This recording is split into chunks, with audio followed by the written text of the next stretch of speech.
Welcome everybody to Barnyards Backyards Live. My name is Jeremiah Vardman. For those of you that don't know me, I'm an extension educator located up in Powell, Wyoming. And today we're changing it up a little bit. My co-host is Hudson Hill. He's over in the Star Valley, Afton area. Welcome, Hudson. Thanks for joining us. You bet. And then Jenny Thompson, as you guys know, you may not see her, but you may hear her, is behind the B&B logo, and she keeps everything running. She's the specialist that really is the brains behind this operation and keeps us on track and manages all the logistics for us. And so we really appreciate her. And today our guest is Chance Marshall, and we're going to be talking about breeding livestock. Good morning, Chance. How are you doing? I'm doing good, Jeremiah. Thanks guys for having me on here.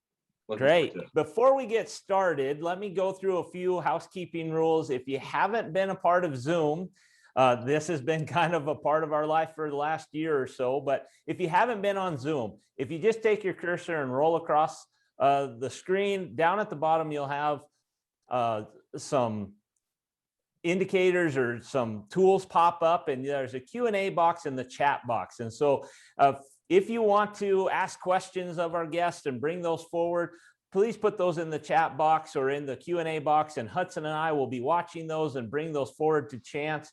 If you're on Facebook Live, put those in the comments section, and Jenny will also be watching that and capturing that and bringing those forward, and we'll bring those into the show as need be. And with that, I don't think I've missed anything. Are we good to go? All right. Well, I'm just going to turn it over to you, Chance. Then let's talk about breeding livestock. Yeah, thanks, Jeremiah. Like Jeremiah said, my name is Chance Marshall. I work for UW Extension. I'm an ag educator based in Fremont County. But one of my favorite things that we do, that I'm a part of with this job, is teaching AI schools around the state. We do them for cattle, yeah, I grew up in 4-H, and I had horses, I showed pigs, I showed cattle, and one of the things that when I was growing up, I had some 4-H heifers that I wanted to get bred, and I didn't have a bull to do it. And then somebody told me you could artificially inseminate them, and I didn't know exactly what all went into that. Long story, but I ended up going to college, and I ended up majoring in animal science and got hooked up with some folks there on campus in a degree program that allowed me to do an internship where I got pretty exposed and practiced at artificial inseminating cattle. And then after that, my family had some brood mares and a stud, and we kind of got into the horse breeding thing a little bit. I didn't personally do it, but I was part of that process. And while I was in school, I taught an animal science 1000 class, and we bred pigs, talked about breeding sheep and goats. So a little bit of background in all livestock species, I think, or most of the livestock species, but primarily background in cattle. But since I've been an extension agent or educator, it seems like I get a lot of people that it seems like it's more popular to have a dairy cow in the backyard, or you know, a couple cows, and people want to get them bred, and they don't know even where to start, and they're trying to find where they can find a local rancher or somewhere they can borrow or lease a bull. And a lot of times it's a lot of headache, and it might be more worth it for them to kind of look towards artificial insemination. And so that's kind of where I was going to start, Jeremiah, is just talking about some of the pros of this process and why folks might want to consider it. If you are one of those that you've got your favorite mare that's getting a little older, and you'd like to breed her before she's too old, or you got a few heifers that you're feeding out and you'd like to breed them, and I don't know, there's some pretty creative ways that you can breed them to get a product that's unique.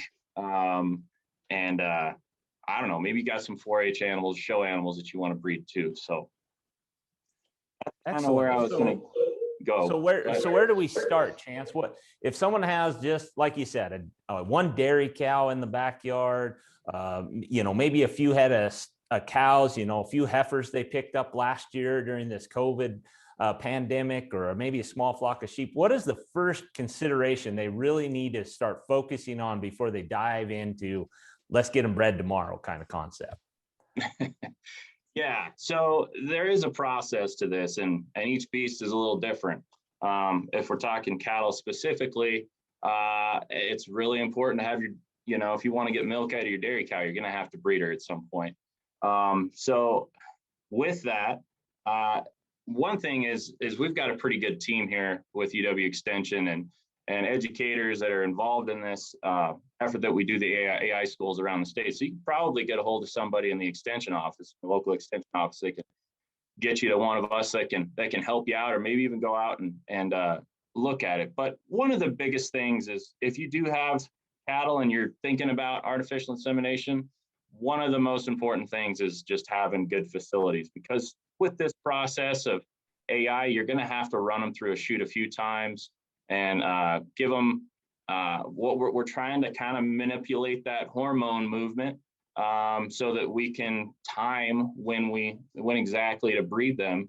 And so you're going to have to handle them several times. And if you don't have a good chute or a good way to restrain them, that's something, you might want to consider before even getting started. But if you have that, it's some of these things, depending on the protocol that you might use. We've got several ways, we call them protocols, to manipulate the heat cycle.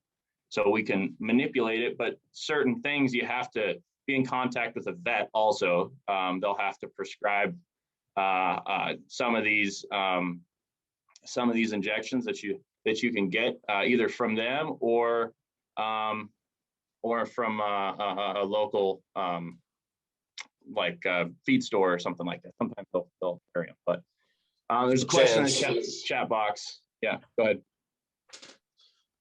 Oh, go ahead and answer that one in the chat box, maybe. The chat box, there's a question that says, what is a heat cycle? That's a good question.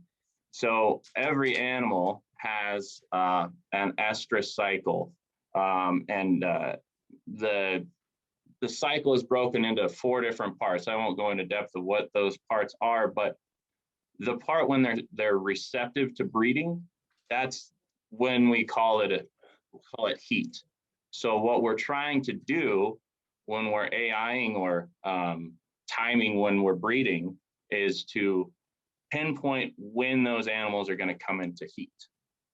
And each animal is different. With cattle, we know they're in heat when somebody or another herd mate rides them, or they kind of point out where that's at. But in other species,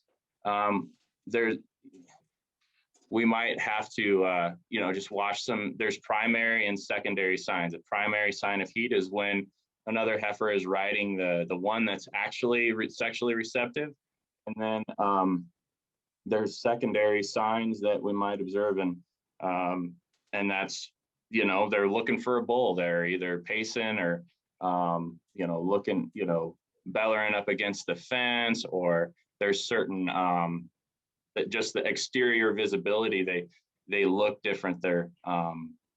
There'll be some swelling and some reddening and things like that we can determine when they come into heat. But that's what we're trying to do with watching a heat cycle, is determine when they're coming into heat.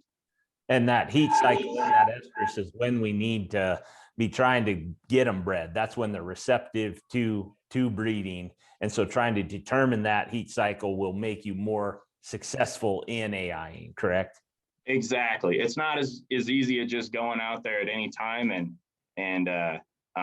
inseminating and thinking that you're going to get them bred. Really, things have to line up perfectly, and we have to time when ovulation happens, so that we can get the the sperm cells where they need to be right on time. And that's the process that we have to go through to artificially inseminate.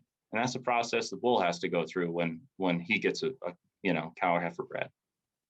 Right. So correct me if I'm wrong now, Chance. So you said ovulation, right? So ovulation, is that the release of the egg from the ovary? And that's why we need to time it with that semen?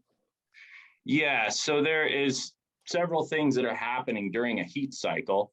And a lot of it has to do with what the timing that the ovary is in. And whenever ovulation happens, the ovary actually ovulates, which means it expels an egg and estrogen out of that, out of the ovary and down the oviduct, and that's where fertilization occurs, is in the oviduct, where the sperm cells travel up and meet the egg just past where ovulation happens.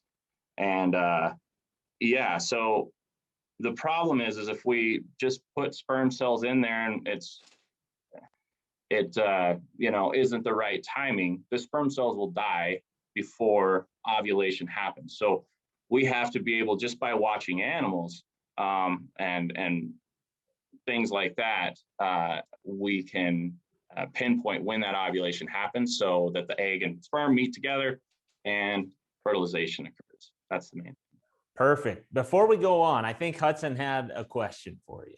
Yeah, I'm gonna have you step back just a little bit, Chance, before we really get heavy into the reproduction cycle. I think it's really important, regardless of the species, is to really to take a step back, before we get to AI and before we get to breeding cows, and talk about how important the reproduction cycle is in the production cycle itself. And I was just gonna have you do that, and then it really falls into this next question that's in the box. So, okay, yeah, no, it definitely is a process throughout the year. With our goal with cattle is to have a calf every year, every 365 days, but the gestation length of a cow is about 283 days. So there's not a lot of time that we can get her rebred after that. But what happens, obviously, during those 283 days, we can't breed her again. But after she has the calf, there's a period of time when she is, her body's recovering and things like that. And we've got to, and she's lactating and taking care of that new calf when we can't breed her. And then, so we've got nutrition's really critical during that time. And we've got to take good care of them. And that's, and there's just all these different growth requirements that are happening for animals that are at different ages. So younger animals are going to have more requirements, and we've got to meet all those needs before we can actually get them bred.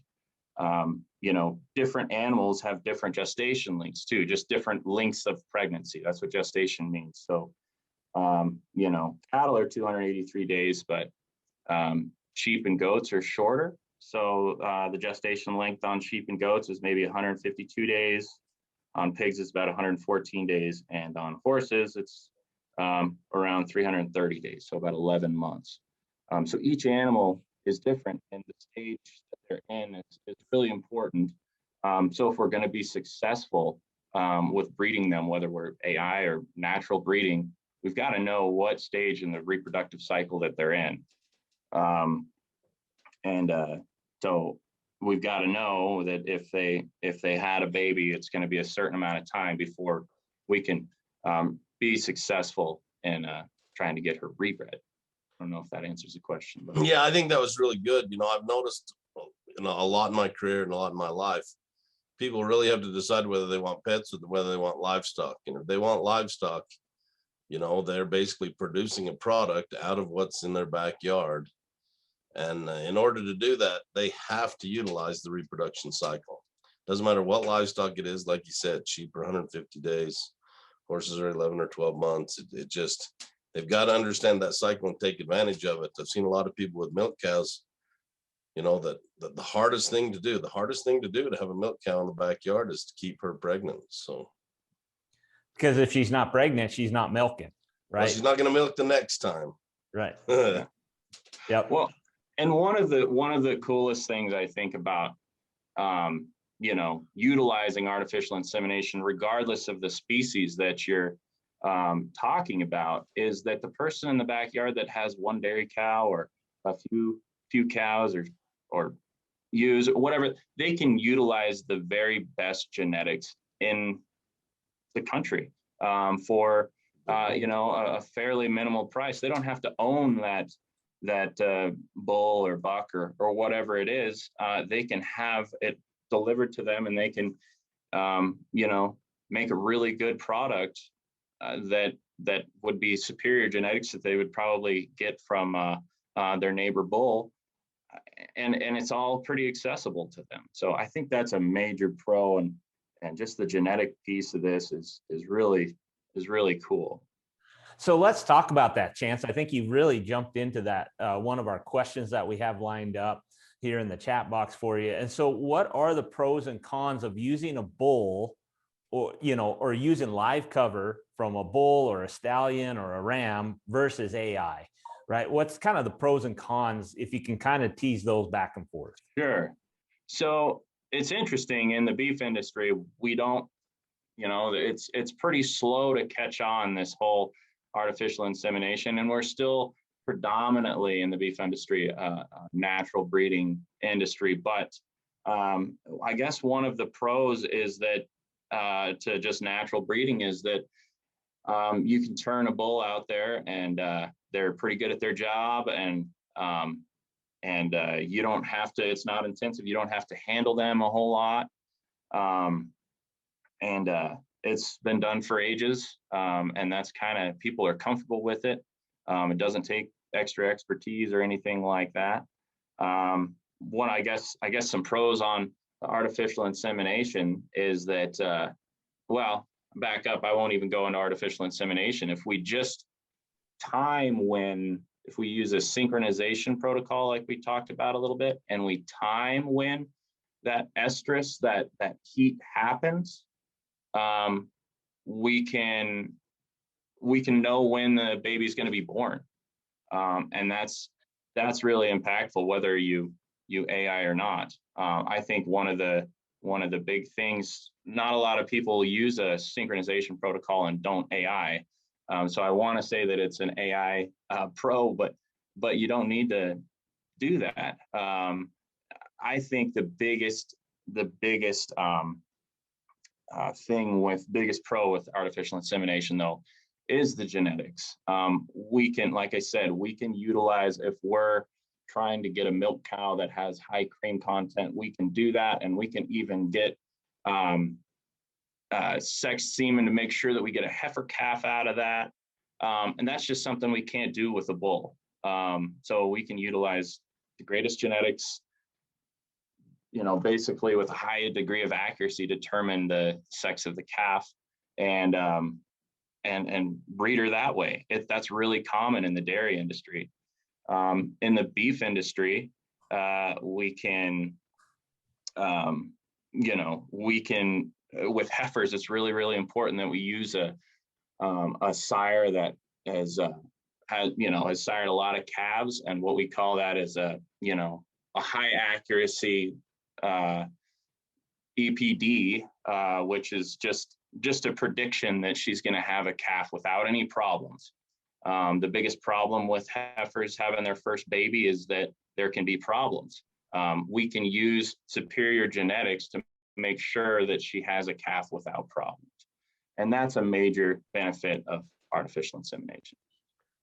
I got to tell you, Chance, I'm really excited to see you answer this one question that came up in the panel. Before we get there, Hudson. All right. I guess kind of getting back to what you were saying, Chance, I think some of what people may be getting into is, one, we might not have room for a stallion or for a ram or for a bull, right? So that's right. One thing, is we need to have an ability to separate that individual from the herd for a certain set of time, so we Yep. can time when we want our animals bred and when we don't want them bred, and trying to time when they foal or lamb or calve, right? And so some of us might be on some property that doesn't accommodate that, right? Right. That would, I guess in my mind, that would be one positive for AI. In I don't have to have that animal 365 days a year. I don't have to pay for it. I don't have to feed it. I don't have to put that kind of money into it and manage that animal, especially if I don't have room for it. Is that a fair statement? That's exactly right. Yeah. I mean, to have ownership of, a superior genetic sire, or just not, just a bull on the place can be a big expense and a big hassle. So yeah, you're exactly right. We can still get them bred without having to have someone there, or have a bull there on the place, or it's pretty common for people to take their few cows and turn them out on the neighbor's place with a bull until they're bred and gather them back up. But we don't have to do that. We can just keep them at home. We can choose exactly what we want our mating pair to be, and really pinpoint the characteristics that are important to us, and do that breeding ourselves. That's a major pro. So. How about this as a question? And it's an unfair question probably, but how about debating the expenses of live cover? May that be leasing a bull, turning out with the neighbor's bull, or having your own, versus AI, right? Yeah, that is an unfair question. Totally, Jeez, but we Jeff. got to talk about the money of it. Is AI so expensive that I still might want to consider live cover, or is live cover more expensive that AI might save me some money? And let's just talk about that. It is totally an unfair question. Well, so when people start thinking about AI, the first thing they look at is they're like, oh, wow, I can get a straw semen from this bull or this stallion or whatever you can get some of the best genetics from a bull. Straw semen is $25. But that's not even the start of the expense for, if you're going to regularly AI. You've got to have a nitrogen tank. You got to have a thaw box and all these different things. You got to get the drugs to do it and things. So there is an expense definitely up front. Once you have all the equipment for AI, it's really not that expensive, but there is an upfront cost to artificial insemination, no doubt. Yeah, so it's got to be something that you're really going to go in on, and or know somebody who has a tank, and do it that way. The thing with natural breeding too, though, is that it's really expensive to also have a bull. It's really expensive to, if you can time it right and turn it out with just any bull or stud of whatever species, it can be expensive that way as well. I definitely think that the timing and being able to choose what the genetics and what you're going to get is very valuable, though, and being able to do it all at the home. So it's really a numbers game, isn't it, Chance? I mean, yeah. I've been to a couple bull sales here recently, and they're averaging well over $4,000 a bull. You've got to have some numbers to run those over. To go buy a really good ram, you're looking at $500-600. You've got to have some numbers to run those over, to try to find, if, let's say you're into meat goats. It's unbelievable what you can spend for a billy right now, right? You can go to Texas and spend $10,000 on a billy goat really easy right now. So you've got to have enough animals, and if you don't have enough animals, you really start needing to looking for alternative ways. That's true. And even if you do have that bull or billy goat or whatever, there's only so long that you can use them if you only have a few females, and then you're running into kind of that inbreeding side of things. So even if you do have a live sire, it's only going to last so long until you got to find another one. Right. Well, thank you. That was a really difficult question, but it depends, right? It depends on everybody's situation, what you have available to you for resources. and what you're wanting to do with your breeding program. What's the whole intention, right? But there is Right. an expense no matter which way you go, and you got to look into that, investigate it, and figure out what is best for your operation, right? Yep. All right. So we'll catch up on a couple questions here. So of all the livestock species that you have worked on or worked with, are there some that you consider harder to breed or easier to breed than others? That's a really good question. So with my experience, the animals that are easier to breed are the ones that you can tell when you can determine the timing. You can tell when they're actually in heat. Those animals like cattle, pigs, even goats, sometimes you can determine when they're ready to be bred, and we can breed them with a high degree of accuracy. Animals like horses are a lot tougher, I think, because you can't really tell just by looking at them when they're ready. And if you ever go through an AI process with a vet, typically what they're using is an ultrasound machine to determine when they're ready, and they'll be looking at their ovaries and watching the changes in their ovaries to determine when they're ready to breed. And also, another thing that makes it more complicated is some species you can freeze the semen, and some species you really can't. You have to use fresh. So that's a big obstacle. Like horses are one that you can freeze it, but it's way better, higher success rates if you use fresh. So sometimes it is a pain in the butt to get, the fresh semen shipped and keep it viable and line it up with the timing of the horse just right. I think horses are really tough. But animals where you can freeze it without, hurting the sperm cells, like cattle and sheep. Sheep are a little bit different. They won't show it as easily. You have to have like a Gomer buck in there to help you kind of determine things, but you can freeze the semen, and that makes it a lot easier. So I think that's a really good question. But each one of them is a little different, but definitely being able to tell being able to visually tell whenever they're in heat, and the availability of frozen semen is what makes it easier. And I wasn't sure if that question was specifically talking about AI or just to get bred in general, right? I mean, when we start talking about the different species, there's so much that goes into each one, whether it's breeding AI or whether it's natural breeding. That's the question I really wanted to see how you answered there, right? When we start talking about nutrition and the different animals and everything, it really is going to be so site specific on that. It really is. And some animals, there's different processes and different ways that you prepare them, with your nutritional program, and also just the AI technique and process itself is different for most all the species too. So it's really, I guess, bigger animals. The one pro with horses and cattle is that they're big enough that we can actually palpate and feel, whereas smaller animals we really can't. So that's another obstacle, for sure. And let's not forget how easy it is to get chickens bred. I have not dived off into the chicken breeding.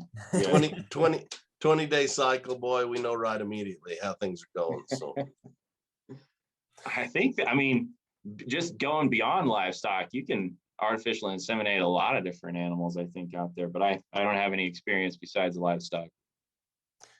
Great, Chance. So you talked on the nutrition and mineral program and getting an animal ready for breeding. So can you talk a little bit more specific about that? Like, when do we need to start that program?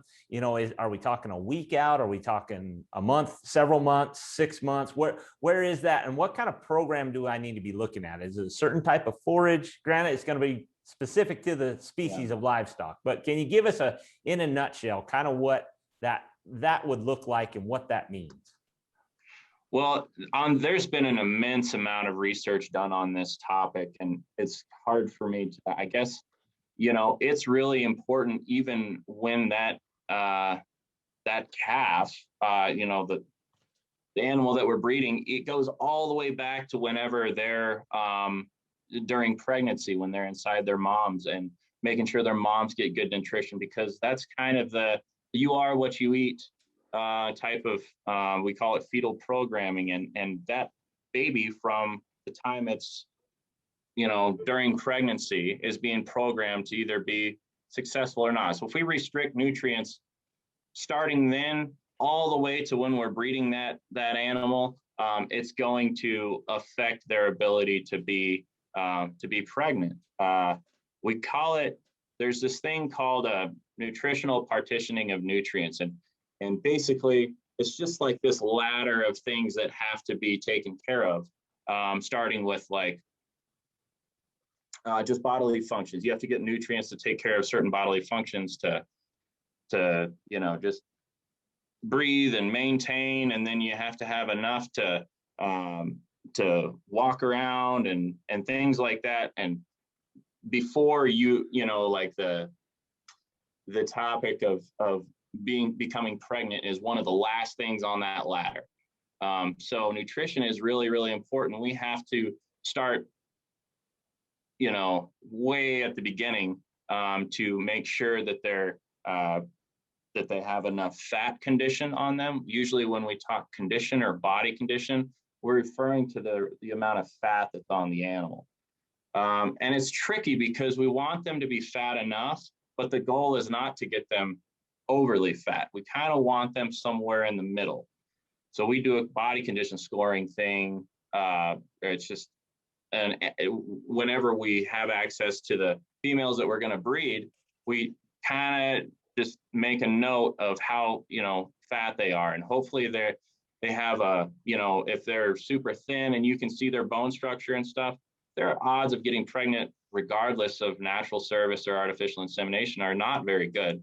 So we have to make sure that they have enough condition or fat for them to get pregnant. And one thing with cattle, whenever we're managing heifers, we actually manage them to have a little bit of extra fat so that we can get them bred the second year.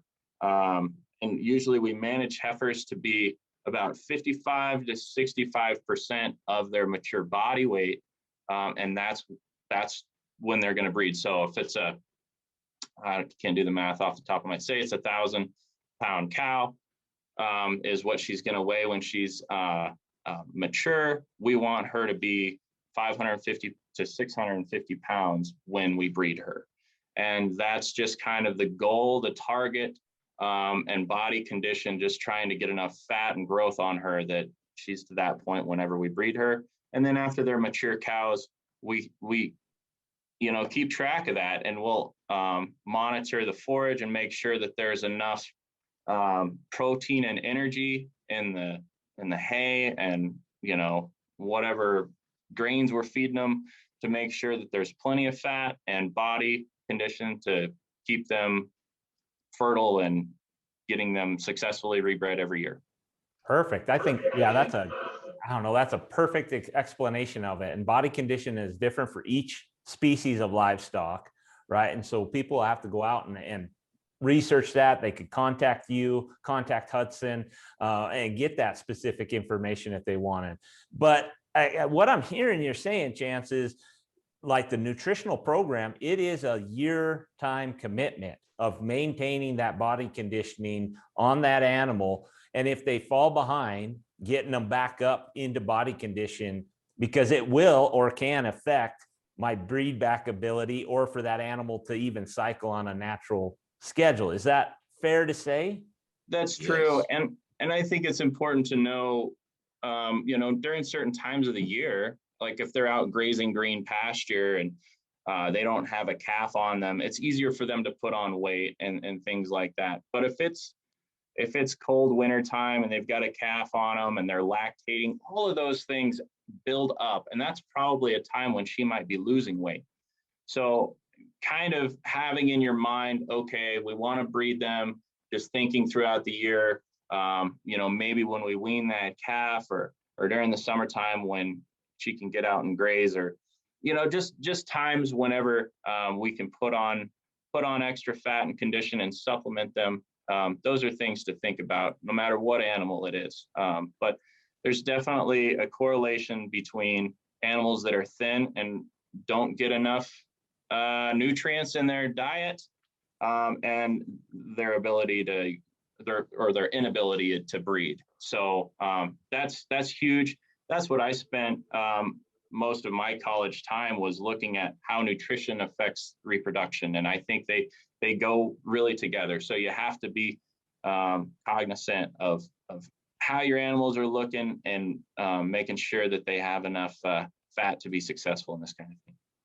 Right. You're really right on the species, Jeremiah. The species make a huge difference. The age of the animal, the species of the animal, the size of the animal, it's all making a really huge difference, what they're used to. There's some really solid research that tells us, with sheep and goats, if we throw the right nutrition at them the right time, we'll get more twins, right? So yeah, understanding your species and what you want to do, like Chance said, is really important. Excellent. Well, and Jenny threw in a link into the chat box there for folks. If just an article on body condition. So if you're not familiar with that or want to know more, there's a good resource there. Thanks for doing that, Jenny. So Chance, I think we finally got around to it a little bit, right?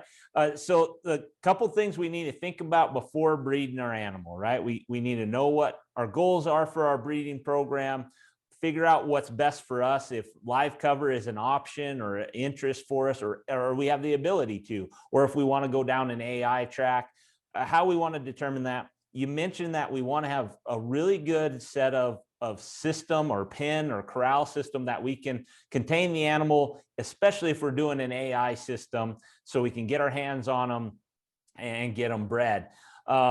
And then the other part of that is also keeping good nutrition in them year round, keeping them at good body conditioning, no matter what time of year it is, no matter what the conditions are, and monitoring that, maintaining that throughout.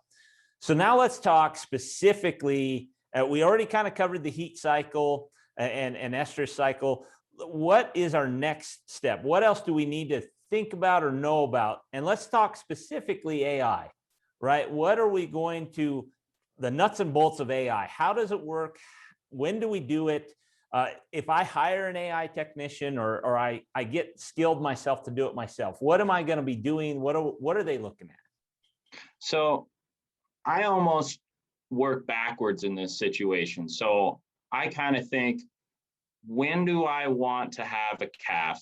When do I want to have a foal or whatever? And then from there, say you have a date in mind, and from there you can kind of work backwards, so that you know roughly how long their pregnancy lasts, so you know roughly when the timing to breed them is. And then from there, if I have a date in mind where I can breed them, and if the timing's right for me to be there and watch them, make sure they have that baby okay, then I might start considering how I'm gonna go about and do it.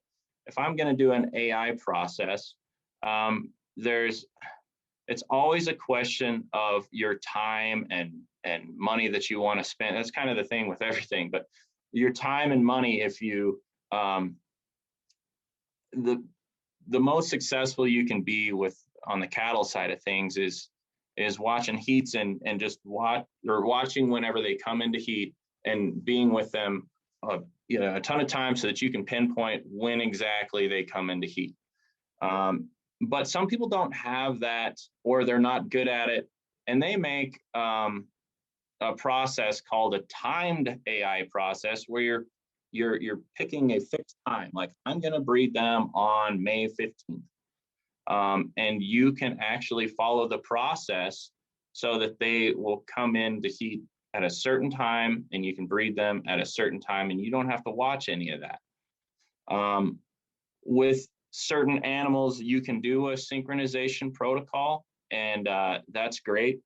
Some animals are more, you know, seasonal, or you know, horses are different. They're a little tougher to synchronize, and pigs are a little tougher to synchronize. You just have to you know, kind of determine what process and what your time and ability is to go about it, and then you can start kind of doing some research on what kind of sire or what kind of product you want to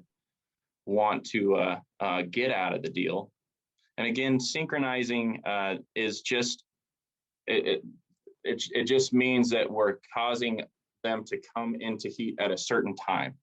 So we can give them you know, shots and ways to manipulate their estrus cycle, their heat cycle, to come in at a certain time so that we can breed them at a certain time and they can have a baby at a certain time. That's what synchronizing means. So with some animals, like I was saying, you can synchronize, and some animals you just got to kind of watch them. So well, I'm planning that, right? It's a big difference from, if I remember your numbers right, a horse is like 11 months on gestation, right? So if I want to have a foal, you know, in June, I need to be having that horse bred in July. So next year, June is when that foal would drop, right? And so it's a lot of planning and coordination of that. And then that's where this synchronization gets into that ability. If you are not in a situation, don't feel comfortable with it, maybe you're hiring a service to help you out, synchronizing that timing of when they're going to be fertile. And that, again, is that the manipulation of the hormones that manages that cycle to help us get that synchronization? Is that what that is? yeah, that's exactly right. So you're right with the horse. It's the process. Yeah, if you want to have a baby in June, you got to be thinking about it and getting them bred in July the year before. But even before July, you've got to be planning, you know, meetings with the vet to get the timing right, and getting the semen ordered and things like that. So the process starts a while back. If you're talking about animals that you can synchronize, like cattle, you can in the back, a lot of sire catalogs. Like this is the Select Sires catalog that we used for our AI school a few days ago. And in the back of almost all of these catalogs, they have a list of protocols that you can follow. And these protocols are basically like a roadmap of when you give shots and when you, do certain parts of a synchronization protocol. There's basically 3 hormones that we are going to manipulate during this process, and one of the most important ones is progesterone, and that's like synchronization is like putting something on birth control, putting animals on birth control and then taking it away and having them all cycle at the same time. So this is what we call a seeder, and this is a vaginal insert that we put into a cow, and it actually has progesterone on it. So whenever it's in the cow, it is releasing progesterone to keep them from cycling, just like birth control. And you take it out, a few days later they cycle, and then we can pinpoint with, because you got to assume that all the animals are in different parts of their cycle. But through synchronization and using hormones and manipulating that, we can time it. And thus you or an AI technician doesn't have to be out there every day trying to catch this one that's cycling today and that one tomorrow. You can synchronize to say, I need to be here on this day to breed them. That's right. And we can do that with a herd of 200 animals, synchronize them all at the same time to breed them on the same day so that their due dates are on the same day. And that's exactly right. So a couple questions. So I can synchronize 2 animals up to 200 animals, 300 animals if I wanted, right? So how many shots are we talking? Is this a program for 6 months and I'm given a shot every week? Is it, how many shots? You keep saying shots in this program. What are we looking at?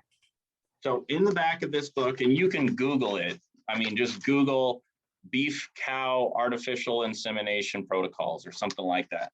And it'll pull up a list like this of different shot schedules, basically. We have a 7-day program, a program that'll take 7 days, a 5-day program.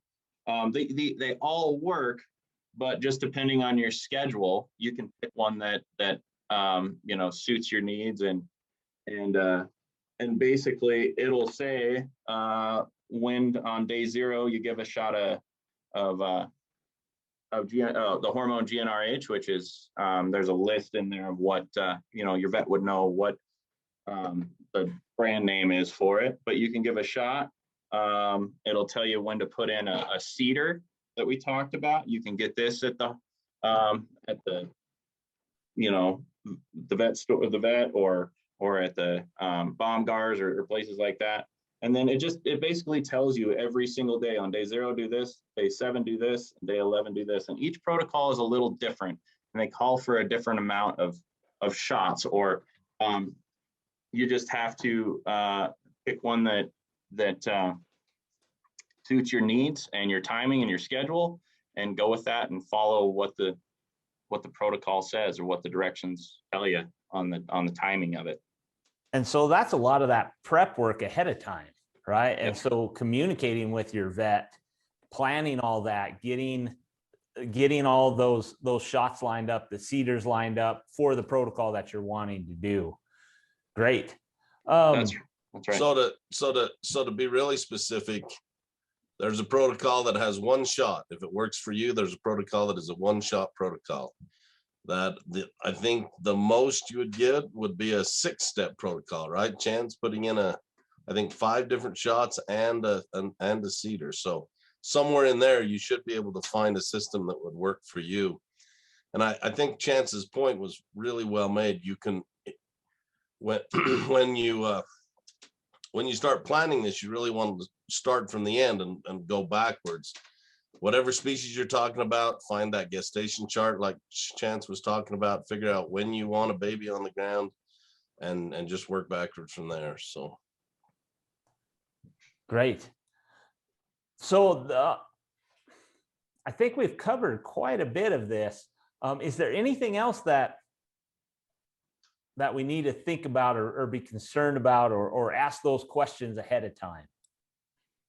Well, I mean, I just think that in order for people to be successful in this, they do need to start ahead of time. And if you do that, you know, kind of going backwards, I would you know, bring up the line of communication far in advance with one of us, with Extension or your vet, and you know, write it down.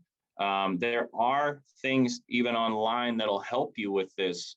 We call it just it's like a breeding plan calendar or stuff, and you can put in like, I want to have a baby on this day, and it will actually print it out for you on a calendar, so you know when exactly all this needs to happen, and you can make sure that you have all the materials and everything in advance. And I think it's just the AI, one of the biggest reasons that people don't do this, regardless of species, is it does take time and effort ahead of time, and it is a process.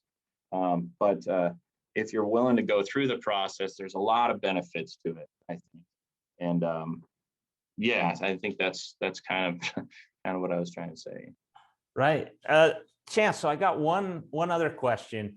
So, and just get us some clarification on this, and maybe it's individual to species again, I don't know, but I've heard of people talking about a cover bull or a cover ram after an AI program. Is that necessary? When is that necessary? And what species do you need to use a cover animal after an AI program? I think we generally refer to it as like a cleanup bull or something like that. So the problem with artificial insemination, or even just natural breeding, is that on the first try, it's not going to be 100% you know, pregnancy. That's not how it works. And generally with artificial insemination, it definitely it definitely varies. But if we're going to artificially inseminate, a good conception rate would be 60 to 70%. So if we're breeding 100 head of animals, or even 10, or just a few, there will be some that aren't bred. And you can either go through another AI process, or you can utilize a cleanup sire to go ahead and go cover those. I think that, if you have enough animals, it could be worth it to try to do that. If you only have a few, I would, and if you are going to do an AI program, I just really concentrate on timing and making sure that we're just have all of our things taken care of and planned out in advance, so that we can be there at the perfect time and maximize our chances of getting them bred. So I think, again, it's just another extension guy answer. It depends on whether it's worth it or not. And that's a question you have to ask yourself. But generally, I know a lot of people that don't have a cleanup bull or cleanup sire, and do a really good job of getting their animals bred consistently just by watching them. And so with that, how do we know, right? How do we know if they're bred or not? Do I need to take them into a vet and get an ultrasound on that? And once I find out that they aren't bred, how soon can I then rebreed them, so to speak? Yeah, that's kind of a tricky thing. Is if we know that the estrus, if we know how long the estrus cycle is of an animal, like a cow and a pig, roughly 3 weeks, right? It varies a little bit, but if we know when she came into heat last, or the day that we bred her, we can write down on our calendar 21 days later to watch that animal and see if she comes back into heat again. If not, then she's probably pregnant. If you, as far as pregnancy detection goes, I know with cattle, about 30 to 40 days is the earliest you can really detect it, with just being able to, with an ultrasound or reaching in there. Blood test might buy you a few days. You can send in a blood test and have pregnancy detected then. But again, it kind of goes back to just watching them and knowing when that estrus cycle, how, when that is, putting it on the calendar when you bred it, and then keeping track of them and just paying attention to them a few weeks down the road to see if they show signs of heat again. If not, that's a good sign. Great. Yeah. Sorry, Hudson, I think I cut you off there. Did you have something you were going to jump in with? No, Chance got it, I believe. So go ahead. I was looking at the question in the chat box. If you're not very experienced, what do you look for when your animal starts to give birth to know when you might need to call a vet? So this is, after they're bred down the road, and we're trying to determine when they're going to have that baby. And sometimes this can be tough. It's kind of an art, because each species is different, and then within the species, each animal is different. Some of them, it's very obvious. Some of them, one way that you can look is just to see what their udders or teat attachments look like. Are they swollen up? Is there any milk showing up? If we look at the back of them, is there any swelling and reddening? Just, do they look uncomfortable? Do they, how do they appear? So we know, again, we can kind of write on our calendar. I always do kind of a full-blown calendar. If I know that we got her pregnant, and that this is the day that we bred, we have a due date, and I usually start watching a couple weeks before that due date, regardless of species, and just paying attention to those signs. And some of them, it's a surprise. It just, they don't show any real signs, and you come out one morning and they're having a baby. But some of them, you can kind of pick up when things are changing in their bodies, and and you know when to expect it. So a few weeks out, it's pretty common for especially heifers or first animals that are having their first baby to go a little bit early. So being able to watch them, and then there's signs whenever they're having a baby that I can get into, I guess, or not, just that making sure that the orientation is good, and you got to know when to help and when not to help. And I guess that's kind of a different topic, but that is important as well. It's just around whenever we're having a baby, making sure that they do that okay, and that really impacts their ability to breed again later is the difficulty there. So definitely keeping an eye on them and watching, knowing when it's going to happen roughly, and knowing when to watch is important. And kind of watching the weather, Chance, too, right? I mean, there's a minimum temperature for our baby animals to survive. Boy, if it's under 20 degrees, we really want to start watching these babies when they're hitting the ground, because they just really struggle to get up and get milk in their belly. That's really an interesting, great question. And I guess it's a little off topic, but I've known a lot of cattlemen that'll tell their employees, when you see a cow that starts to calve, I want you to leave. And I want you to leave her alone for 6 hours. Leave her alone for 6 hours. And I'll tell you, a lot of backyard people whose cows are a little tamer, that spend a lot of time with their cows, they kind of want to be involved in the process. But I think about the best advice we give people when animals are birthing, and this is really specific, is to kind of understand them and realize that it's going to take a while. Leave them alone, let them do their thing for a while. And if dystocia is there, if those animals are in trouble, we'll know. The cow keeps getting up and down, the ewe keeps getting up and down. Like Chance said, he said orientation, and just understanding what you should see coming out. Boy, if we only see one leg, or if we see the legs upside down, we know, Chance, we want to get after a vet, don't we? But it's a really uncommon thing, probably not even 1% in most animals, that we're going to have trouble. So for the most part, it'd be really good to let them have some time and let them relax and get their job done. So that's right. And I think that a lot of them, whenever they are, wanting to have that baby, a lot of them will try to find an undisturbed spot wherever they are. And they're just trying to minimize stress during that part of the deal is important for sure. Great. You triggered something in my mind when you were talking, Chance. And as you were talking, you were saying, when we're talking AI and even live cover, we're projecting when the due date is and that. But even with AI, if I don't understand, please correct me. But even with AI, we cannot pin down the day that they're actually going to come. It is a ballpark. It's an estimate, right?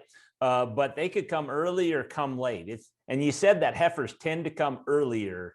Is that a fair statement? Can you talk about that a little bit? Yeah, I mean, everything that we know and all the research that's been done is just averages. We know that the gestation length of a cow is 283 days, give or take. That's an estimate, and each one is different, and each one's estrus cycle is a little bit different. And that's part of the reason why it's hard to synchronize a whole group and get 100% of them to respond and be bred, is because they're all on different points. But we know that generally these numbers are our benchmark that we can go off of. And if we err on the side of being careful and looking, and making sure that we're not too late. You want to be early in these breeding types or calving types of situations instead of late. So if you're late getting them bred, you're not going to get good success. And if you're late to see them calve and there's problems, that's not going to be good either. So erring on the side of of being early is good in this type of thing. But you're absolutely right, Jeremiah. Chance cannot tell us what day that cow's going to calve when he breeds her. I thought he just pulled out a crystal ball. And I thought he was going to too. He'd say, yeah, I'll just come by and look at her and I'll tell you it'll be next Wednesday kind of thing. That's what I was expecting. I had a cow calve last year, 28 days early in the calf lift. was a little Oh. premature, but so we were 28 days early, and that was really early. So it's all just statistics, but you know, look at that 283 day, and that'll give you, most of the time you'll be within a week of that. So. Well, and it's still just a natural process, right? We can only manipulate so much of it. And so it still is up to chance and nature of how that process goes. And we can't have full control of that, I guess, is what I'm trying to go with. Yeah. I think it's just important. I mean, it sounds like a lot of information and a lot to do. But it's really not that, it's not too difficult to, and to do it, to think about trying to utilize artificial insemination. It's not too difficult to learn how to do it, but regardless, you should be, paying attention. You probably are, watching them closely. This wouldn't be that big of a change, I wouldn't think. And there's a learning process that goes with it, but I think it's something that common people can do. We're all happy to help, but like I said, when I started the conversation, that one of my favorite things to do is to teach people how to do this and utilize it for themselves. And it's so cool to see them get their first babies on the ground and see a success and knowing that they did it themselves and things like that. So Chance, I think that's really a nice job, Jeremiah. I believe we've taken our hour up here. I think Chance's points were really well made today, that, boy, if you understand your animal and you understand the specifics of it, there's some really great resources out there to help you figure this out. It's not too difficult once you figure it out, but it's just essentially important. If you want to have animals in your backyard and on your small acres and on bigger acres, you've really got to understand the reproduction cycle and how it fits back to your production cycle if you want to be successful, at least economically, right? I think that the University of Wyoming Extension teaches the best AI class in the country. I'm not biased at all on that. Talk to Chance if you're interested in finding one of those classes. Chance kind of oversees the classes from year to year, most of them. So they go really well. And if you have questions on any of this, you can contact any of our county offices. We have an office in every county. There's information on Barnyards and Backyards. Thank you, Jenny. Jenny just threw up the link that you can look on Backyards and Barnyards. This Facebook Live has been recorded. You can find it and go back and watch it again. But you can find lots of different videos and information on Backyards and Barnyards. You can go to any of our offices and talk to our people. And regardless of where you are in the state, they should be able to send you along to the right people to talk to about the right thing. The one thing we'd ask anybody that's on is that there is an evaluation. If you were on this, if you could please do that evaluation, it will help us do a better job next time. And in our presentations, and you could even say, hey, I want information on this topic, and it would be great. So Chance, really nice job today. Jeremiah, it's been wonderful sitting here and being with you. Everybody have a nice day, and thank you. thanks everybody. Thanks, guys.